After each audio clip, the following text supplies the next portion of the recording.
I want to welcome everybody to another fun webinar. Fractional care does not have to be difficult. And honestly, how many times in our lives have you stepped back, looked in the mirror, and say, "Who's the problem?" And you go, "Well, I'm the problem." I mean, how many times? Gene and I, we were assessing going on in the agency. Anytime there were challenges, problems, we step back, say, "Are we doing something maybe not right? Maybe it starts with us before we just assume it's somebody else's issue." And literally when we started this, we were, part of the problem. We said we need to be part of the solution. And that's how Cinch kind of evolved. So we're going to share some of the things when we were in, 4+ communities, what we learned on our journey, and just to pass on some good advice and practical tips. And the net is it works, right? It works. This can work. It can work. It can be profitable. It can work. So just for fun, I know I like to amuse myself. Um, I don't know if you all remember back in 1999, Amstel Light came out with that commercial, and I just thought it was just genius. And it was about light beer, and everybody's competing, and light beer, some of it didn't taste great, and so it's like, hey, we're Amstel. We didn't know that light beer had to suck, and I just thought that was kind of a beautiful thing, to kind of from a cinch perspective, same thing. Um, those of you who are marketers, I love different techniques, contrarian marketing. They would call this edgy, in terms of marketing, but it definitely catches your attention, didn't it? It caught my attention, and Amstel at that time became one of my favorite light beers. And you could even say, fractional care doesn't have to be a loss leader because it doesn't. You can actually make money at it. Now, that's a fact. There may be instances, and we've talked in previous webinars, that we had experience in one community where it actually was a loss leader, but the traditional care we got, just by the fact we committed to fractional, we were very healthy in that community in terms of overall home care sales. So if anyone attended, I know Ken did from our last, webinar, spoiler alert, fractional care, community care is way different than traditional care. And piece of advice we give to people is don't even try this unless you've got a good, stable, traditional home care business. So it's like building a foundation. You're good because this is going to be a different wing you'll be building onto it. And it's a different method. It's a different care model. There's different metrics. There's different staff. Uh, there's a common bond of home care. It's just a different business line. So you've really got to get your head around it. And we talk about OS. This is an operating system. It's a fractional care operating system that you're going to create and deliver. And I think one of the biggest things when people say, "Well, what's so different about this?" And what came to mind, and we call this cinch pivot, is having the caregiver with the right equipment to be able to adapt on the fly in the moment. Because if you miss it, it could have not so great downstream effects, right? And it's think of the day as a waterfall. Just count on things popping up.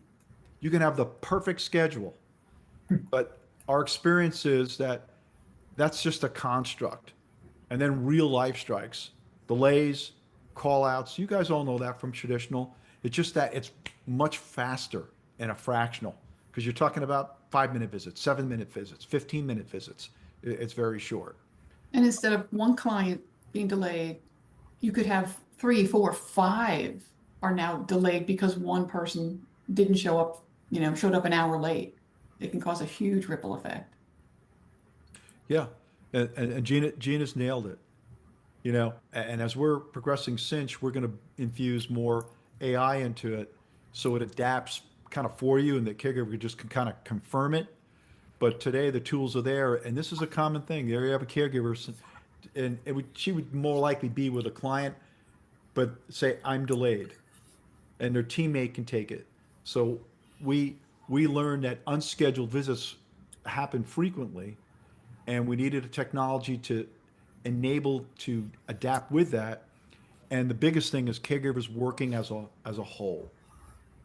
And some people call this shared care. Caregivers shared across all the clients. They're not locked into a particular client.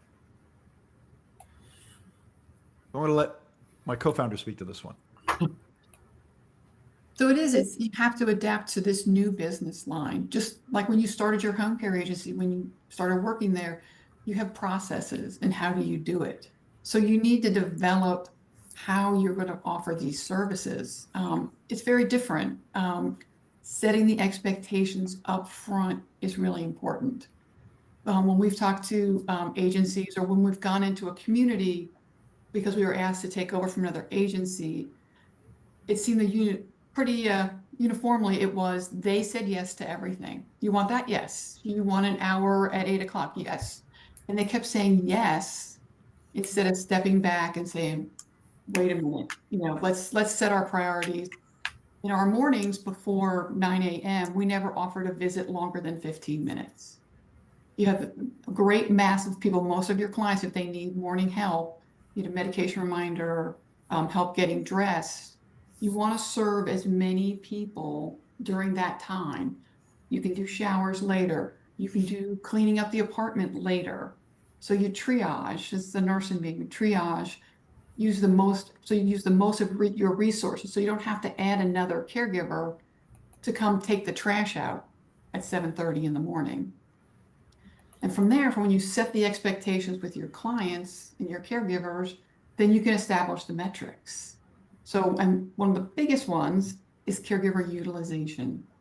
In your home care, my client needs 6 hours. Caregiver's going to work 6 hours. It's 100%. Community care, we would strive for it's above 65%, 65 to 70%. I'm like, well, that's a big chunk of time that they're not working. What you find is that's when that unscheduled time gets added in. You always want to be able to say, yes, a new resident is moving in, they need 4 visits a day. Well, wait, I have to hire another caregiver to add in. So you want to have that flexibility to say, all right, I'm keeping my utilization around 70%. And we also didn't stack showers where everybody was given a shower at the same time. You stagger the start times. So those unscheduled visits, the people who need extra time, everybody's not busy at the same time. And that goes in with best practices also. We did non-critical things like laundry, um, refrigerator review, which is kind of big if you get into independent communities.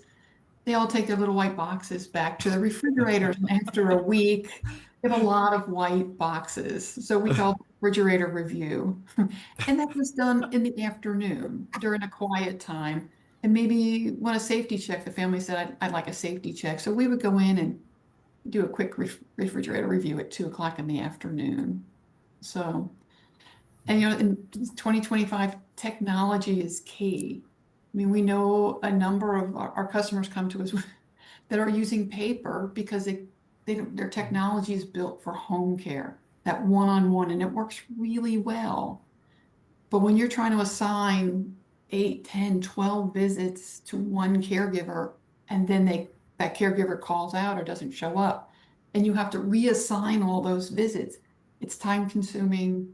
It's and the clients aren't getting what they need in at the time that they need it. So really take a look. We really don't want to be using paper in this day and age. Time is too precious. Our caregivers' time is Yeah. too precious to be doing paper. Yeah. It's all about the more you can streamline, that means more care time. That's the way I Right. always looked at it, right? Just before I leave this, the adaptive care model, one of the most important steps in the journey of getting into this, and we work with the clients really early on, is looking at your pricing and how you're delivering the services. Cinch enables all these different methodologies. We were mainly time-based, a la carte, custom with the client. And now with Cinch 5.0, now you can package together chunks of time in a clever way, do monthly billing. We have clients that just do task-based. So Mhm. all of these things enabled, but up front, you got to really nail that because we consult for a lot of people not using Cinch. They want to get into this, and they send us up their pricing and packaging. Some of them just adapted.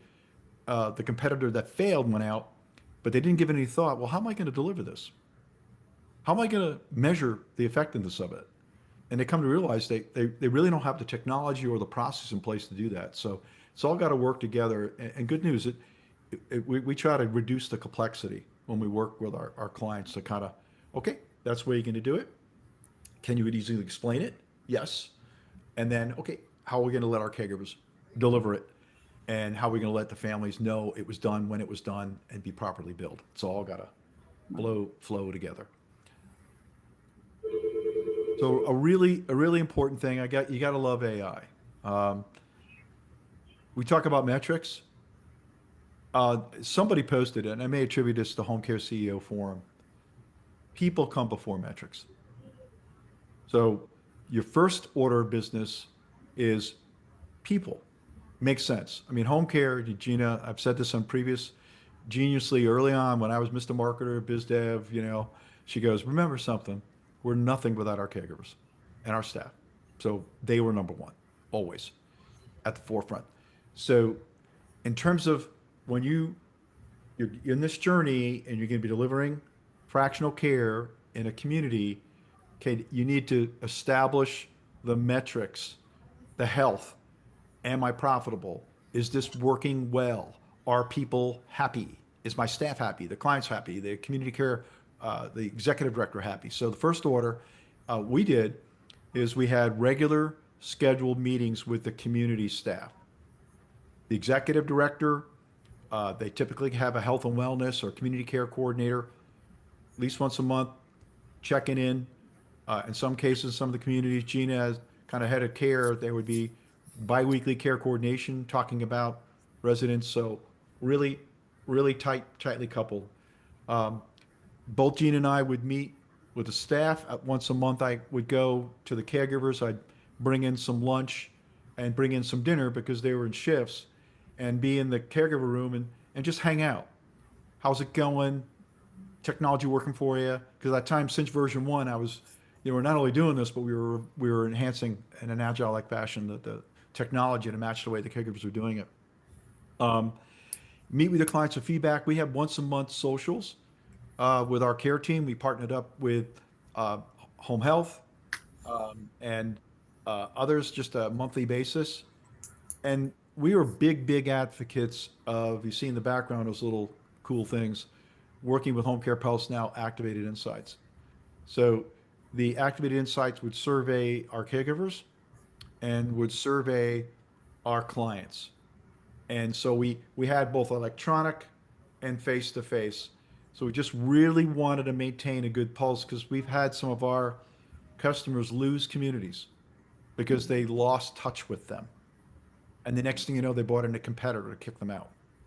So you want to keep a good pulse on how's it going. It all starts with people. So those are your people metrics, and it's easy. I don't know if you want to comment, Gina, on anything. Yeah, I was going to say, Thought.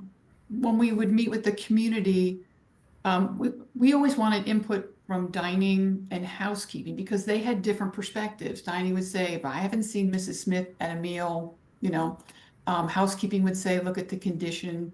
So what we would encourage them when we first would start in a community is we met with the head of dining, the head of housekeeping, the executive director, and the health and wellness person.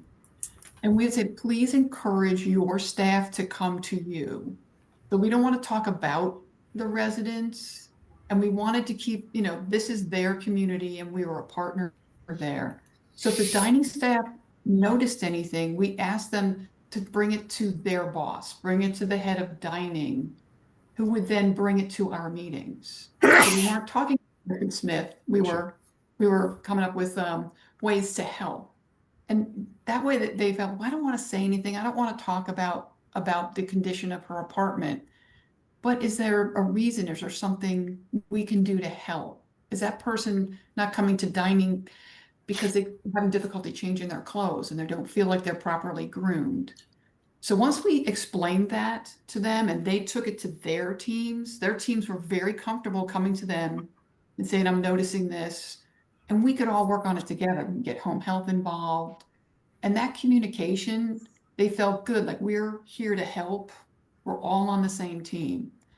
And then with the caregivers, we had a fairly new customer and they were onboarding and they had gone live. And after a week, I checked in and I said, "So what do your caregivers think of the app?" And she said, "I don't know." I said, well, you've kind of rolled out this new technology and, they were using paper and now they're using an app. Well, yeah, well, it seems like they're getting it done, but that person this is their supervisor had not gone and spoken with them. How is it going? Sit down I with them. agree, Dr. Santos with Open Home That, Care. How are you doing this that week? was really important to us. So feedback, especially of caregivers, they love it. They appreciate it that you let them know that their feedback is essential. So that's my soapbox for caregivers. Okay, thank you for that. And so that we covered the people kind of, pretty comprehensively. Then the next and essential metrics, we had it pretty simple. These two things where I call them in the green band, you're in really good shape. And that is caregiver utilization and gross profit. And the metrics for you, this is from a Cinch perspective, but really, even if you're not using Cinch and other technologies, I'm not sure how they measure caregiver utilization, but caregiver utilization is very simple. In this world, um, we assign shifts to caregivers. That's why they like it so much. They have kind of consistent schedules. So, say they have a 6 in the morning to 2 p.m. shift in a community, and so it's 8 hours. Their actual care time is 4 hours. That would be 50% utilization.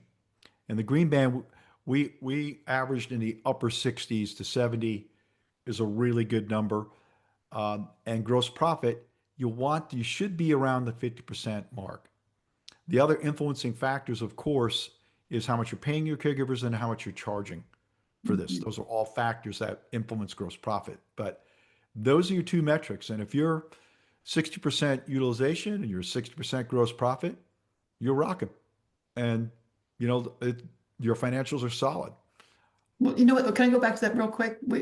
Working with a customer, she called and said, "Look, something's really wrong with your dashboard, with my dashboard. My gross profit is way off because she was averaging close to 90% caregiver utilization, and her gross profit was below 40. And some days it was like 32. She said, "I think there's something wrong. There's a bug in your system." So we took a look at what she was paying her caregivers and what they were charging for visits. And I said, it was absolutely the lowest rates I had seen. And she's not in a rural area.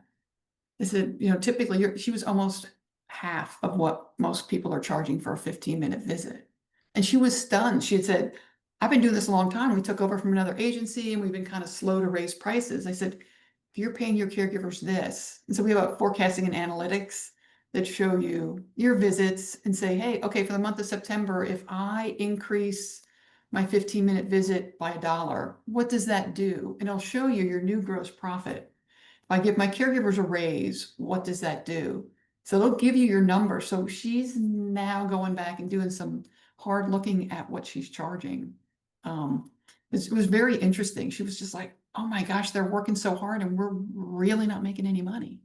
Yeah. So So this is a screenshot actually in Cinch. I just kind of took there's a home yeah. page and it captures this essential data. There's some other factors, and thank you for that, Gina. And that's what we do. We kind of we're a wingman to our customers.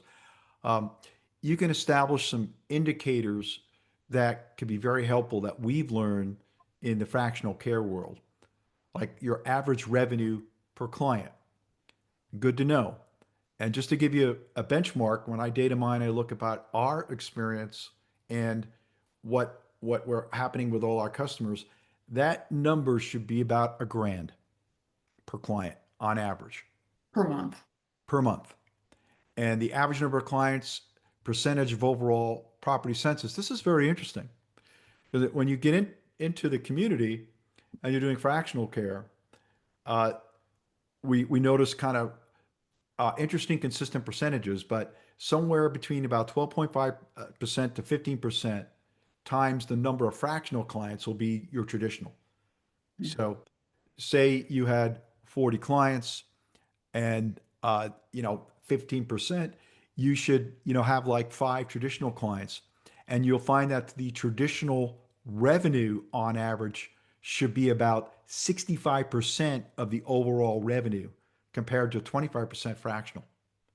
So really the net takeaway there is fractional can be profitable, but by virtue of being there and you're the show, you will get traditional cases. Some of them may be 24/7, and that drives a significant number of revenue. We found the averages is when you're in a community that 35% is fractional, 65 traditional. So these are those are really good. We just established really good benchmarks and metrics to work with our customers to manage expectations, to forecast, really important. Number of unscheduled visits. Uh, why is this important? The Admiral's asking a rhetorical question. If there's an increase in unscheduled visits, something's going on. There's something going on, most likely. And so we track that. We also enable caregivers to enter that for staff approval. And then you can even assign a price so it recovers lost revenue as well. The last one is Gina's personal favorite, scheduled caregiver visit time versus actual caregiver visit time. This is so useful, especially when you're talking to families and you're getting some feedback from the son or daughter. It's like, mom should have no more than 20 minutes for a shower. And we're looking at mobility and the bigger picture, saying, I don't know. Instead of getting a debate, say, tell you what, a couple of weeks we'll do this and we'll track it. And then you can show them the real data. And this really became a really good way to manage our care plans, make adjustments, and sometimes we adjusted down. We had overestimated. So these are all really handy things that you'll get working with Cinch, or you should know working in your community. So I'm going to kind of close the content portion and open it up to questions at the end. Um, in terms of best practices, you think of this as that's why we call it the Cinch operating system. It's really an operating system, and it's people, methodology, and technology. They all blend together for you to do the biggest service you can, and that is improve the well-being of your clients, thus enabling them to live where they love most, the community, because of your caregiving team and you. That's why we're all in this. So the technology, whether it's Cinch or not, you've got to look at how you're delivering this. Remember that first slide? And does the technology enable you to deliver it effectively and monitor it? So Cinch was built off of paper initially. We did a methodology. We were like a lot of people using spreadsheets, hot wiring, WellSky, which was then ClearCare, trying to pull together the system. So we developed the system in our heads on paper, whiteboard, implemented it. And it was all about major factor was ease of scheduling for our schedulers to deliver these very short visits. Our administrator had billing where they didn't have to have the beautiful mind of pivot tables and what happens if they changed their care. And we wanted it all to flow where there was hands off. The facts are when a visit's completed in Cinch, it shows up on the invoice. You can go back and edit it later if there was a mod, but it's basically good to go. The caregivers can work as a team. That was a major design feature. And if you're evaluating any technology, recommendation, make sure they tell you they've gone through the HIPAA compliance process and they have their badge, and they've also electronic visit verification. I'm sure a lot of you know it's kind of like the room where it happened in Hamilton, that a caregiver can't log in, for example, at a community unless they're actually there. And then when they finish a visit in Cinch, it tags their exact location where they did it. Very good, useful information. Net, whatever technology you choose, recommend it's real time, team based, and it's built for community care because as we talked about, it's different. How important are communications? I had Bob Roth ask me, and those may know Bob. He's a major thought leader, a good friend, good person, owner of Cypress Home Care. He asked, Tim, what's the most important thing about home care? And I'm thinking, well, uh, marketing, sales. It goes communication. Communication is the most important. And Roger, it is those home carriers to communicate well are going to do well. So when we built this, we enabled caregivers to secure message with the office and between each other. When they message each other, the office is seeing exactly what's going on. So if it was me and I'm an agency owner today and I'm implementing technology working in this world, I want to make sure that I had encrypted, secure messaging. So why is that important? You remember back, pivot, right? Things change. And then visibility and collaboration, where you have a portal, and I know a lot of home technologies have it today, very important, where a client can authorize people to see their schedules, the care that's completed, and there's even built-in messaging.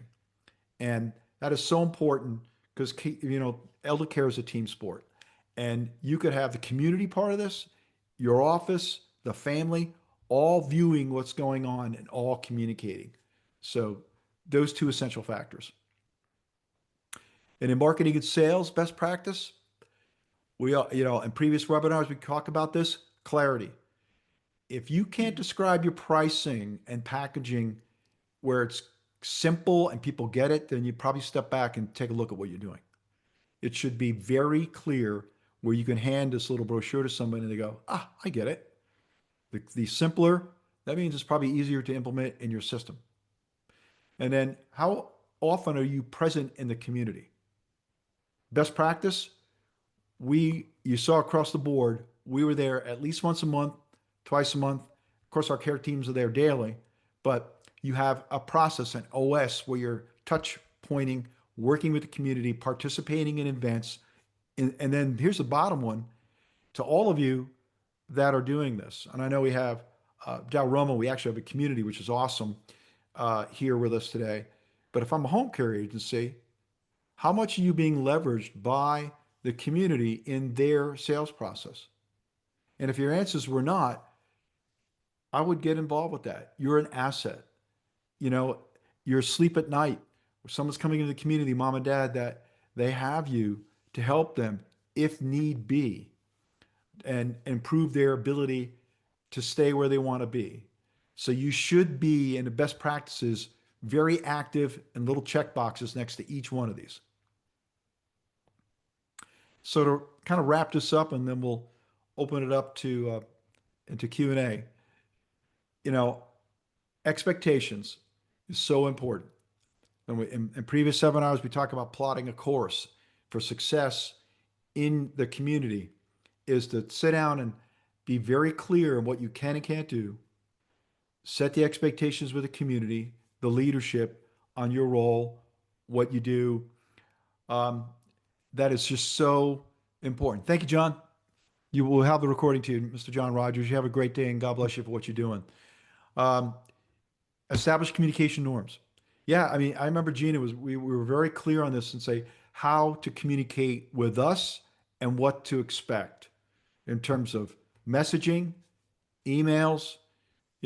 We wanted them that we're not Instagram, you know, but if you send us an email between 24 and 48 hours, we will respond.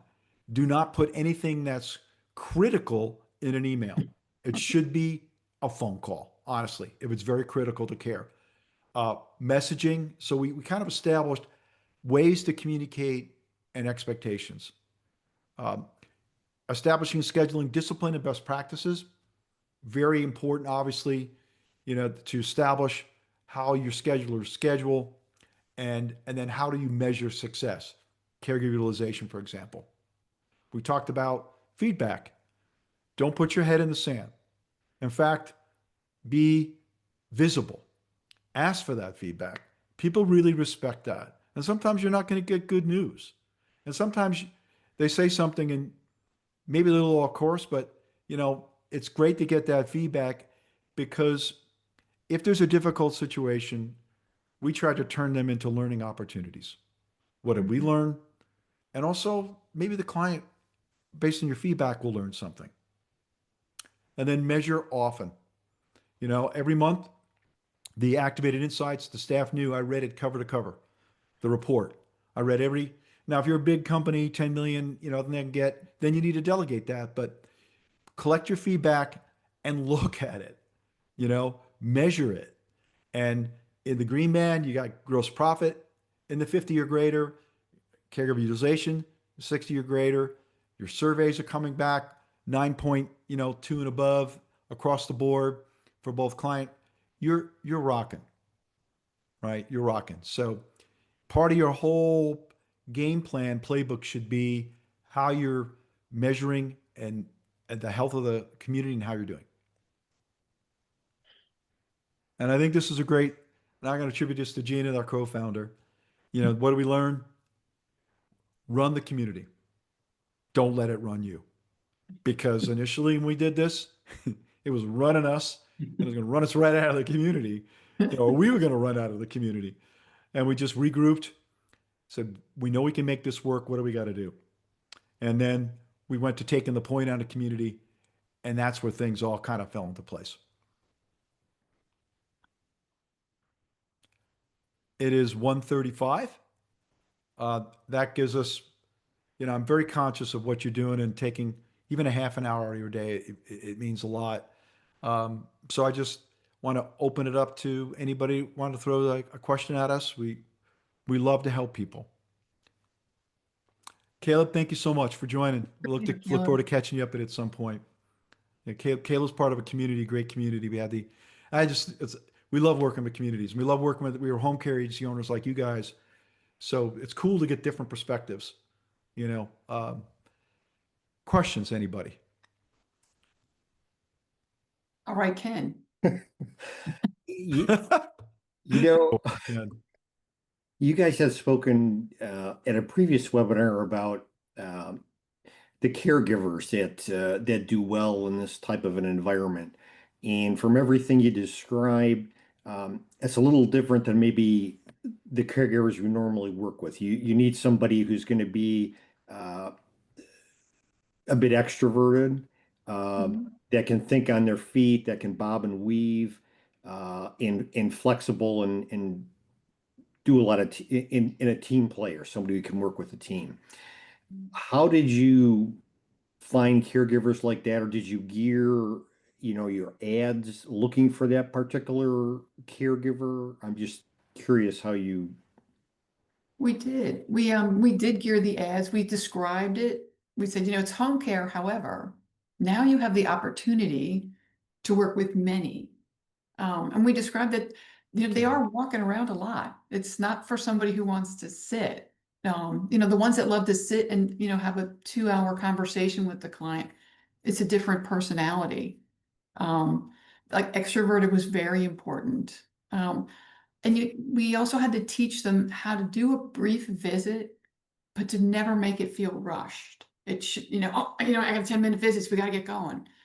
It still needed to have that same quality of, I'm here to provide services to you, and we're going to get these 2 task things done. Let's do your medication reminder. So our caregivers also had to be able, both skill wise, personality wise, to see anybody in the community. So, sometimes, some clients are more challenging than others, personality wise or, task wise. So, hey, it's a 30-minute shower. We had some people we had to share that, and we would tell in the community consistency is important. They will consistently have the information all about you. So they will give you the pink robe and make sure you always have your keys when you leave your apartment. But things happen. So we want you to know the whole team. So consistency to us was a consistent team that was there so that they could see each other's clients. So it was really important that the caregivers understood that these are our clients. This is my list. I'm responsible for these visits, but everybody on service was on the team. And we together are going to make sure that all these visits and all these residents here, they get what the services that they've asked for. So they did. Yeah. So we did look for them. We had some people go, "Oh yeah, no, that's not me.